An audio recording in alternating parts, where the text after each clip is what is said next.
Hello DAZN viewers, Adam Monk here again, and it is that time of the week. Yes, are you excited? It's time for football's hottest takes, part 2. And how hot are these takes, Adam, you ask? Well, if you've ever been to Nando's, you know they've got that kind of spiceometer, that Richter scale thing that they've got where it's like mild, medium, hot, extra hot. You know, this is off the scale. You are going to need hospitalising after this. Right, hopefully I've not oversold it there. Anyway, let's crack on. Yes, starting off with Real Madrid and Florentino Perez, who is taking a brief hiatus from signing any Brazilian child that he sees score a goal in his hometown on a 240p Nokia video, and has actually gone back to his old Galacticos policy that we all know and love. Yep, that's right, the good old Galactico days that are synonymous with the Real Madrid we know are back, and they are back in the shape of Kylian MBAPPE, because it looks all but done that he is going to end up there next season. Now, my hot take is that Jude Bellingham will continue to lead the line at Real Madrid next season, despite Kylian Mbappe joining the club.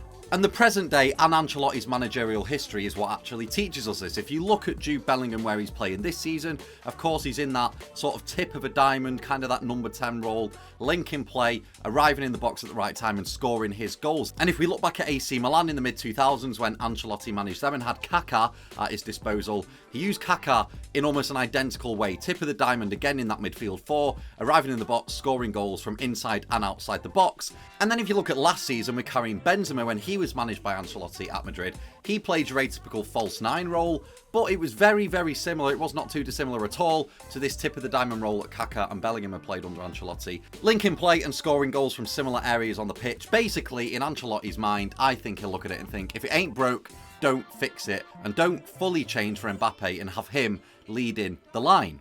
And to be honest, this is just as much about Kylian Mbappe as it is Jude Bellingham, because I don't think Kylian Mbappe himself really even wants to be playing a number 9 role and leading the line. He's way, way, way too complete a footballer to warrant that position, in my opinion anyway.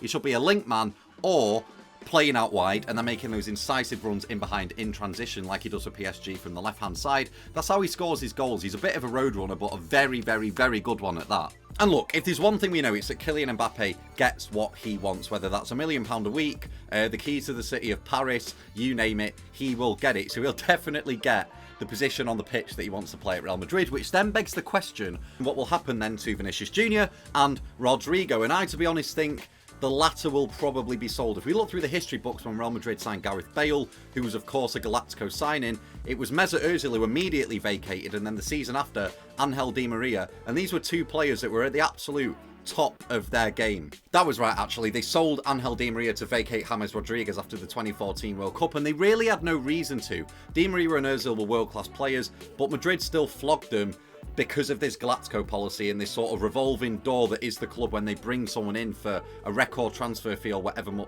however much it'll cost Mbappe, I don't know. So I think it'll end up looking something like Vinicius Jr. on the left, Mbappe on the right, and Bellingham sort of leading the line, but in this sort of 10, false 9, floaty pocket kind of role. You won't have to change much based on the way that Real Madrid play this season. It just means that Rodrigo will probably be ushered out the back door. And a lot of clubs will want him too, because he's a very good player. Oh yes, and of course you have got Endrick coming through the door, who's allegedly the next Pele. So if he is, then he should logically be leading the line. And in me saying that, I guess Florentino Perez just will never stop signing Brazilian kids, will he? Yeah, if you have just read that and either smashed your TV or monitor or started hysterically laughing, then I can't blame you. But here is why. I think you need to contextualise the situation at Chelsea first before you start picking on Pochettino or any individuals, because it is a bit of a mess there right now. This right here was Chelsea's lineup in the 2021 Champions League final. Only 3 players from that lineup, and the bench included, are still at Chelsea, and that's James, Chilwell and Thiago Silva. So with that said, Chelsea really are a club in transition stroke disarray because of Todd Boehly's transfer strategy of transition stroke disarray. It's a transfer strategy that I like to call the Uni Freshers Week transfer strategy, which is basically where Todd Boehly probably stands outside any nightclub in the UK around the summer when the players are off and hands free contracts to any players around the age of 18 to 20, because that's kind of what his transfer strategy has been. It's been ridiculous and not one, let's just say not one built on short-term success. So, you know, Pochettino's been dealt a short straw in that sense from the offset. And look, Alan Hansen once famously said, "You can't win anything with kids." And that was, of course, famously about Manchester United in 1995. And yes, you had the class of 92 coming through and there's a lot of kids in that team. But at the same time, you had Gary Pallister, Steve Bruce, Dennis Irwin, Peter Schmeichel, Eric Cantona, Roy Keane, players like that in the team. You had an abundance of experience and real veterans in that team.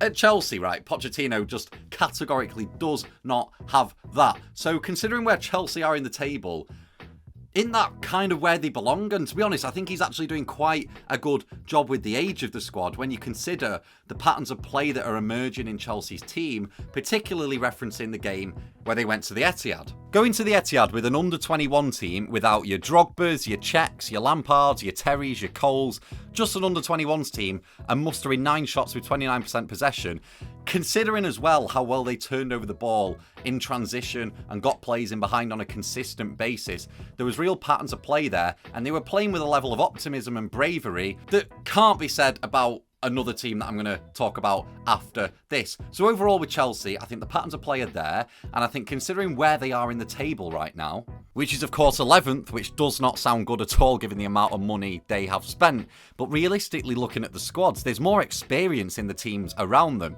So considering the job that Pochettino's had to do at Chelsea, and the fact that he's got such a young squad and a new team with new players, you know, lots who won't know how to play with each other or know how to play off each other yet because of the amount of players coming in on a consistent basis, I don't think he's doing too bad, and I definitely think he deserves next season. And just, you know, a bit of the media off his back, really, because this is all Todd Bowley's doing. The fact that he has opted to build such a bizarre team that Pochettino's just had to walk into. So, in my opinion, cut him some slack because he did a very good job at Tottenham and give him some time. Anyway, let's go talk about Manchester United. Yeah, I said it. Pound for pound, meaning the amount that they've spent, the amount they've invested, the managers, the quality of player they've got in, the experience of player they've got in throughout that team, to be playing the kind of football that they are right now. Pound for pound, yes, they are one of the worst 5 teams in the league, comfortably, in my opinion. I mean, just look at look at this. This is a disgrace, like an actual disgrace, and I don't need to elaborate much further, especially if you know how Marcus Rashford scored United's only goal of this game with the one shot that they... Well, it wasn't even a shot on target, it went in off the bar. Right, look, Erik ten Hag has won 1 game away from home against the top 9 in the Premier League since he came in at Manchester United, and that came a couple of weeks ago when United won at Villa Park, and we know that that game could have easily gone the other way. They play with no real identity, like they do not know what they're doing, who's going to press when, how to collectively press. They play with an air of cowardice as well when they go away to these top sides, like they don't even believe that they can really win and get a result. You know, not even win, just even get a draw, muster something.